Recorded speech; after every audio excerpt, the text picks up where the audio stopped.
आज हम electric dipole के कारण एट एनी पोजीशन यानी किसी भी बिंदु पर विद्युत द्विध्रुव के कारण हम विद्युतीय विभव निकालने का प्रयास करते हैं। मतलब विद्युत द्विध्रुव के दो बिंदु पर विद्युतीय विभव हम पहले निकाल चुके थे। ये एक मान लेते हैं एक विद्युत द्विध्रुव है जिसका एक ऋण आवेश और इसका एक धन आवेश है। इन दोनों के बीच कुछ न कुछ दूरी हुआ करती थी। इन दोनों के बीच का जो दूरी है हम किसी फिक्स पॉइंट से इक्वल डिस्टेंस मानते थे। तो मान लेते हैं कि इसका एक मिड पॉइंट है, इसी मिड पॉइंट से इक्वल डिस्टेंस यानी इक्वल डिस्टेंस अपार्ट होता है ये। तो एल डिस्टेंस इधर मान लें तो एल डिस्टेंस इधर भी रहा होगा। तो ये सब हम अलग से लिख देते हैं क्योंकि यहाँ लेट यानी बहुत सारा कचरा करना पड़ेगा उस जगह। तो O से A इक्वल टू O से B जो कि L के इक्वल है, इसको हम अलग से ही दिखा देते हैं। देखिए ये द्विध्रुव था, एक ऋण आवेश एक धन आवेश, इसका ये अक्ष है। अक्ष के सामने अगर कोई बिंदु है तो ये अक्षीय स्थिति, और अक्ष का जो ये एक्सिस है, एक्सिस के जो मिड पॉइंट से पास करता हुआ एक लाइन है, इसको अगर हम देखें तो इससे परपेंडिकुलर बाइसेक्टर पे जो लाइन होता था उसको हम लोग इक्वेटोरियल पोजीशन यानी ब्रॉड साइड ऑन पोजीशन या उसी को हिंदी में निरक्षीय स्थिति कहते थे। जो निरक्षीय स्थिति पर भी विद्युतीय विभव हम निकाले हैं जो कि शून्य आया था। क्योंकि निरक्षीय स्थिति पर दूरी भी समान होता था और आवेश भी समान है, तो एक के कारण धनात्मक विभव आता था, दूसरे के कारण ऋणात्मक विभव आता था, दोनों कुल मिलके शून्य हो गया। आज ना तो अक्षीय स्थिति पे निकालना, ना निरक्षीय स्थिति पे निकालना, यानी ना तो एक्सियल पोजीशन पे निकालना और ना ही परपेंडिकुलर बाइसेक्टर यानी इक्वेटोरियल पोजीशन पे निकालना। इन जनरल किसी एक पॉइंट पे निकालना। मानते हैं कि ये एक जनरल एक पॉइंट P है, इसी P पॉइंट पे विद्युतीय विभव यानी इलेक्ट्रिक पोटेंशियल फाइंड करना है, निकालना। तो O से P के बीच का जो दूरी है इसको हम लोग R मान लेते हैं। हम O से A का जो डिस्टेंस है ये L मान चुके हैं और O से B का भी जो डिस्टेंस है ये भी L मान चुके हैं। O से P का जो डिस्टेंस है ये R है। ये जो एंगल बना रहा है एक्स एक्सिस के साथ, ये लाइन जॉइनिंग वेक्टर ये थीटा है। मतलब इस एक्सिस के साथ ये लाइन मिलाने वाला जो लाइन रेखा सदिश है ये थीटा।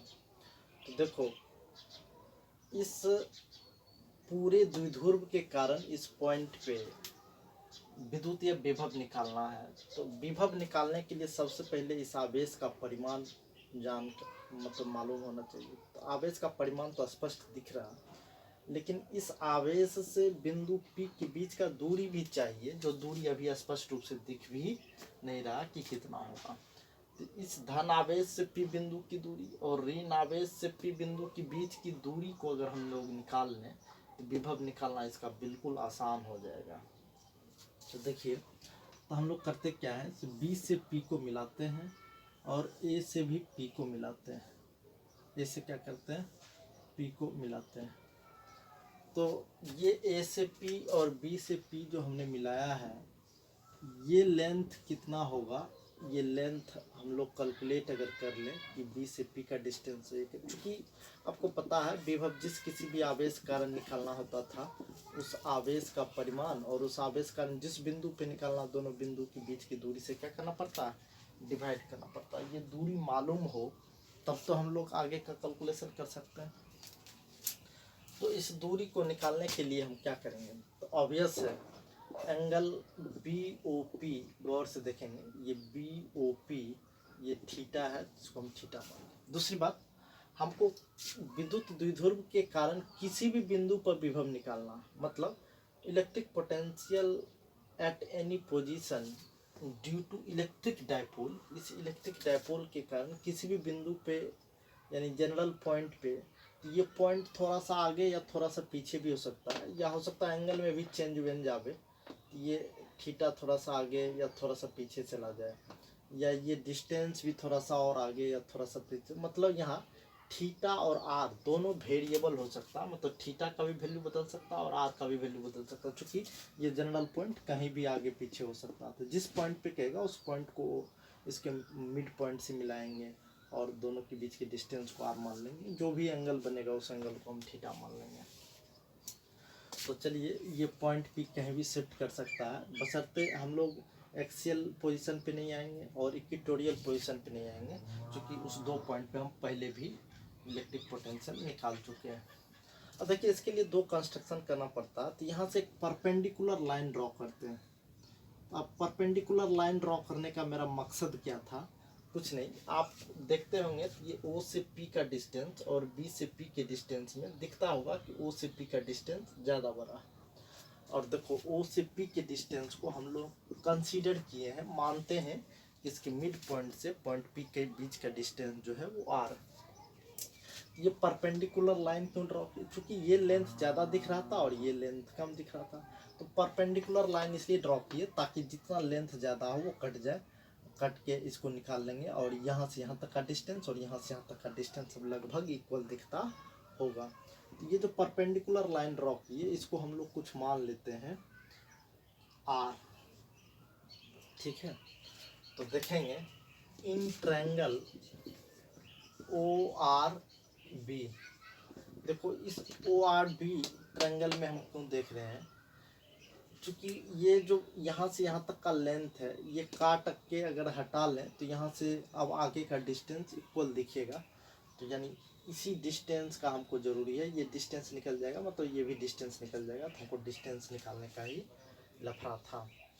तो देखो ओ आर बी में अगर हम कॉस थीटा लगाएं तो कॉस थीटा इक्वल टू क्या होगा, बेस बाय हाइपोटेनस।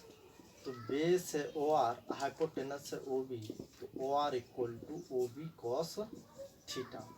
ऑब्वियस है कि ओ बी का जो वैल्यू है ये एल है, तो ये एल कॉस थीटा हम लोग लिखेंगे। तो चलिए, ओ से आर तक का डिस्टेंस आ गया, लेकिन ओ से आर तक का हमको चाहिए नहीं, चाहिए क्या, तो बी से पी का डिस्टेंस। तो हम इसको ऐसे लिखते हैं, सिंस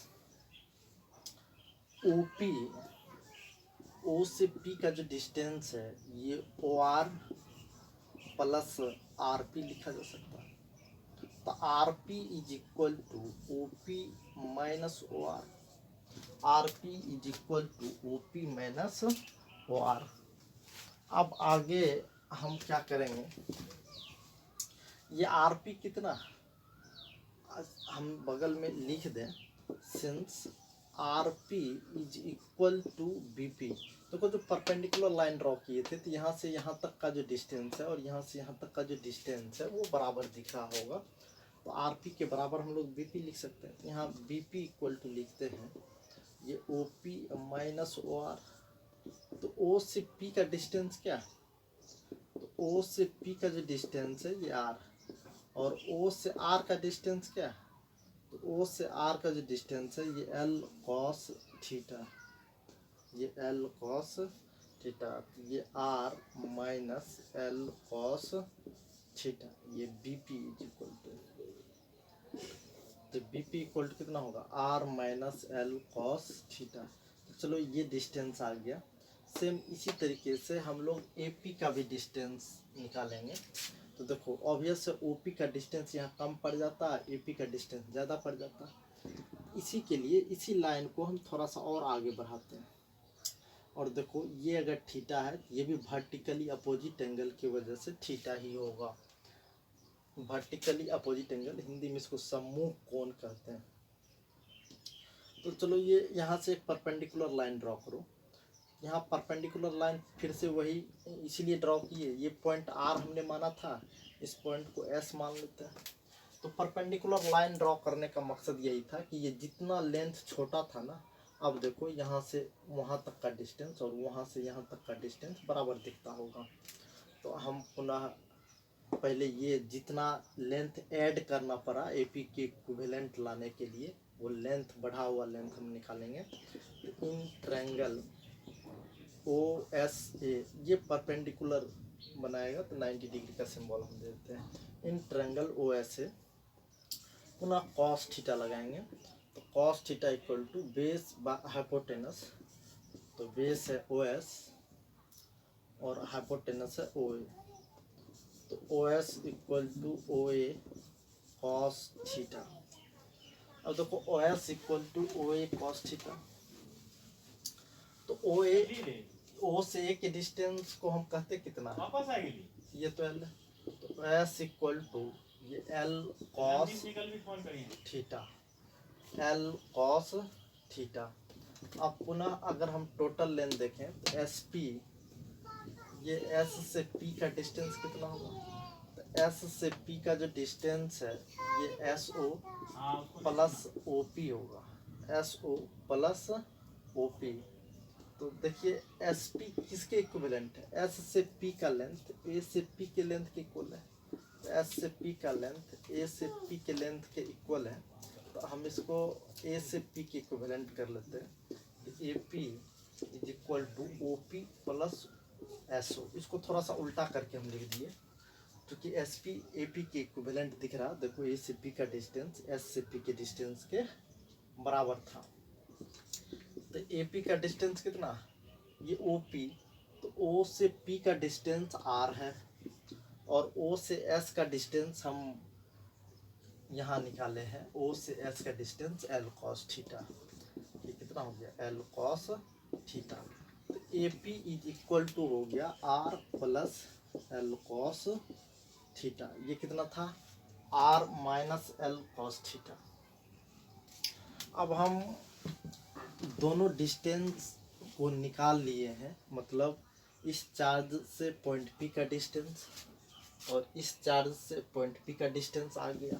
तो एक बार धनावेश के कारण विभव निकाल लेंगे, दूसरी बार ऋण आवेश के कारण विभव निकाल लेंगे। हम लोग लिखेंगे द्विध्रुव के धन आवेश के कारण, यानी द्विध्रुव का मतलब यहाँ विद्युत द्विध्रुव से है। द्विध्रुव के धन आवेश के कारण विभव, धन आवेश के कारण विभव, इसको अगर हम V1 मान लें तो V1 कितना होगा, 1/4 पाई एप्सिलॉन नॉट। जिस आवेश के कारण विभव निकालना है इस आवेश का परिमाण, और इस आवेश के कारण जिस बिंदु पर विभव निकालना, उन दोनों के बीच की दूरी से हम क्या करते हैं, डिवाइड कर लेते हैं।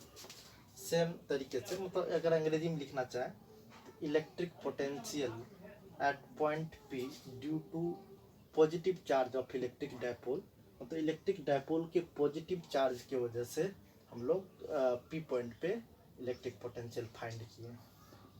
उसी तरीके से द्विध्रुव के ऋण आवेश के कारण, ऋण आवेश के कारण P बिंदु पर अगर विभव देखना चाहें तो ऋण आवेश के कारण विद्युतीय विभव, सिंपल विभव ही लिख देते हैं, तो विद्युतीय विभव का ही यहाँ सेंस है। तो V2 इक्वल टू कितना, तो ये 1/4 पाई एप्सिलॉन नॉट, ऋण आवेश के कारण विभव था ये माइनस क्यू, डिवाइडेड बाय इन दोनों के बीच के डिस्टेंस से क्या करेंगे, डिवाइड कर देंगे, तो R plus L cos theta. ये चूंकि ये धन आवेश के कारण विभव धनात्मक आया, ये ऋण आवेश के कारण विभव क्या आ जाएगा, ऋणात्मक आएगा। तो -1/4 pi epsilon naught Q divided by R plus L cos theta. अब देखो इस द्विध्रुव के कारण P बिंदु पर विभव निकालना था, इसके लिए हम क्या किए, एक बार धन आवेश कारण विभव निकाल लिए, दूसरी बार ऋण आवेश कारण विभव निकाल लिए। हाँ, इससे पहले का जो कैलकुलेशन किए थे सिर्फ धन आवेश से बिंदु P और ऋण आवेश से बिंदु P के बीच का दूरी क्या था उसको फाइंड करने के लिए हम कैलकुलेशन किए थे। तो अब ये धनावेश कारण विभव और ऋण आवेश कारण विभव अगर आ गया तो अब परिणामी विभव चाहिए, यानी रिजल्टेंट इलेक्ट्रिक पोटेंशियल क्या होगा। तो परिणामी विद्युतीय विभव जब हम निकालने जाएंगे, परिणामी विद्युतीय विभव, देखिए परिणामी विद्युतीय विभव कितना होगा, रिजल्टेंट इलेक्ट्रिक पोटेंशियल, तो V इक्वल टू ये V1 प्लस V2 करेंगे, मतलब एक बार धन आवेश के कारण विभव प्लस ऋण आवेश के कारण विभव। तो धन आवेश के कारण विभव कितना, ये 1/4 pi epsilon not Q divided by R minus L cos theta, और ये प्लस तो है लेकिन ये V2 मतलब ऋण आवेश कारण विभव खुद ही ऋणात्मक है, ये माइनस हो गया 1/4 पाई एप्सिलॉन नॉट ये Q divided by R plus L cos theta. इन सब में जो कॉमन है उसको एक ही बार लिख लेते हैं, और कॉमन को हम एक बार ऐसे करके लिख ले, R minus L cos theta, और ये R plus L cos theta. अब इसको जब हम सॉल्व करेंगे तो सॉल्व करने पे ये क्या आएगा, देखो ए माइनस बी इंटू ए प्लस बी, तो ए माइनस बी इंटू ए प्लस बी, तो इसको हम लोग लिखेंगे ए स्क्वायर माइनस बी स्क्वायर। तो ये एलसीएम वगैरह लेंगे, तो ए माइनस बी इंटू ए प्लस बी, तो क्या हो जाएगा ए स्क्वायर माइनस बी स्क्वायर, तो ए प्लस बी यहाँ आ जाएगा, ए माइनस बी यहाँ आ जाएगा। ए प्लस बी में R plus L cos theta, और ये minus R minus L cos theta, R minus L cos theta. अब इसको जैसे ही हम सॉल्व करेंगे तो कितना होगा, q divided by 4 pi epsilon naught. देखो a plus B minus A minus B, तो आर साथ कैंसिल हो जाएगा, यहाँ माइनस इंटू माइनस प्लस, तो हो जाएगा 2l कॉस थीटा। जिसको ज़्यादा परेशानी होगा एक स्टेप और बढ़ा लेंगे। और एक बात और, l जो है ये इलेक्ट्रिक डायपोल का हाफ डिस्टेंस है, मतलब दोनों चार्ज के बीच का जो डिस्टेंस है उसका आधा डिस्टेंस। ये l का जो लेंथ है, ये l बहुत ही छोटा होता था, 10 पावर माइनस 8, इसका स्क्वायर करोगे तो 10 पावर माइनस 16 या 10 पावर माइनस 10 भी अगर होगा तो 9 10 का स्क्वायर करें 10 पावर माइनस 20। 10 पावर माइनस 20 में कॉस स्क्वायर थीटा मल्टीप्लाई होने से भी कुछ नहीं होगा, क्योंकि कॉस थीटा का मैक्सिमम वैल्यू 1 होता है, उससे ज़्यादा उसका वैल्यू हो भी नहीं सकता। तो 10 power minus 20, 10 power minus 18, 10 power minus 16 में से एक गुना भी कर दोगे, 10 पावर माइनस 16, 10 पावर माइनस 20, वो भी क्या एक बड़े वैल्यू में ये वैल्यू घटना है। तो एक बहुत बड़े वैल्यू में इतना कम वैल्यू घटाने से कोई असर पड़ेगा नहीं, तो इसीलिए L square cos square theta approx equal to क्या कर दिए, ये अप्रॉक्स इक्वल टू मतलब लगभग इक्वल टू क्या हो गया, 0 हो गया। ये जो विभव है V है इलेक्ट्रिक पोटेंशियल, ये हो जाएगा Q divided by 4 pi epsilon not, अच्छा 2, अच्छा देखो ये Q जो था, Q को हम अंदर मल्टीप्लाई कर दें, ये होगा 2QL cos थीटा, और डिवाइडेड बाय आर स्क्वायर। तो एक बड़े वैल्यू में छोटे वैल्यू को घटाने से बहुत ज़्यादा असर पड़ने वाला नहीं है। तो अच्छा देखो ये 2QL को हम लोग बोल क्या सकते हैं, ये इलेक्ट्रिक डायपोल मोमेंट होता था, ये P लिखेंगे, तो 1/4 पाई इप्सिलॉन नॉट, ये P cos theta divided by R square, ये क्या इलेक्ट्रिक पोटेंशियल। अच्छा electric potential at any point due to dipole, यानी डायपोल की वजह से P पॉइंट पे इलेक्ट्रिक पोटेंशियल कितना होगा, इतना होगा। तो यहाँ भी इन्वर्सली, जब डायपोल के कारण किसी पॉइंट पे पोटेंशियल निकालना तो भी inversely proportional to R square होता, लेकिन जब बताए थे किसी चार्ज के कारण अगर निकालना हो तो भी इन्वर्सली प्रोपोर्शनल टू सीधा आर होता, या inversely proportional to R square होता है। डायपोल की वजह से सिर्फ चार्ज के कारण निकालेंगे तो भी इन्वर्सली प्रोपोर्शनल टू आर होगा। अब इसी में कोई पूछेगा कि ठीक है एट एनी पोजिशन निकाल दिए, इसके हेल्प से एक्सियल पोजिशन पे या इक्वेटोरियल पोजिशन पे इलेक्ट्रिक पोटेंशियल फाइंड कीजिए। तो देखिए अगर इसको एक्सियल पोजीशन पे ले जाना होगा, फॉर एक्सियल पोजीशन यानी अक्षीय स्थिति के लिए, अक्षीय स्थिति पर अगर ले जाना हो तो हम थीटा क्या करेंगे, 0 करेंगे। थीटा 0 करेंगे तो कैसे चल जाएगा अक्षीय, तो देखो यहाँ ये पॉइंट P ये है एक्सिस, इसको थीटा को जैसे घटाते घटाते घटाते थीटा को 0 कर दोगे, तो थीटा को जैसे 0 करोगे तो cos 0 का वैल्यू क्या हो जाएगा 1, cos 0 का वैल्यू 1 हो जाएगा, तो V भी क्या आ जाएगा एक्सियल पोजीशन पे, तो V एक्सियल यानी V एक्सिस पे कितना आ जाएगा 1/4 pi epsilon naught P cos theta की जगह आ जाएगा P cos 0 divided by R square. जो 1/4 pi epsilon naught P divided by कितना हो जाएगा आर स्क्वायर हो जाएगा। तो ये V एक्सियल आया, यानी एक्सियल पोजीशन पे इलेक्ट्रिक पोटेंशियल। अगर सेम तरीके से अगर कोई पूछेगा कि इक्वेटोरियल पोजीशन पे कितना होगा, तो थीटा को बढ़ाते बढ़ाते परपेंडिकुलर बाइसेक्टर पे जाना होगा। तो फॉर इक्वेटोरियल पोजीशन अगर हम देखें, इक्वेटोरियल पोजीशन तो यानी निरक्षीय स्थिति के लिए अगर हम देखेंगे तो क्या होगा, निरक्षीय स्थिति के लिए, निरक्षीय स्थिति की अगर बात करें तो भी इक्विटोरियल यानी थीटा को 90 करना पड़ेगा और cos 90 होता कितना, 0। cos 90 कितना होता, 0 होता। तो देखो जैसे थीटा को बढ़ाते बढ़ाते 90 करेंगे तो यहाँ आएगा cos 90 और cos 90 क्या हो जाएगा, 0 हो जाएगा। तो ये पूरा इक्विटोरियल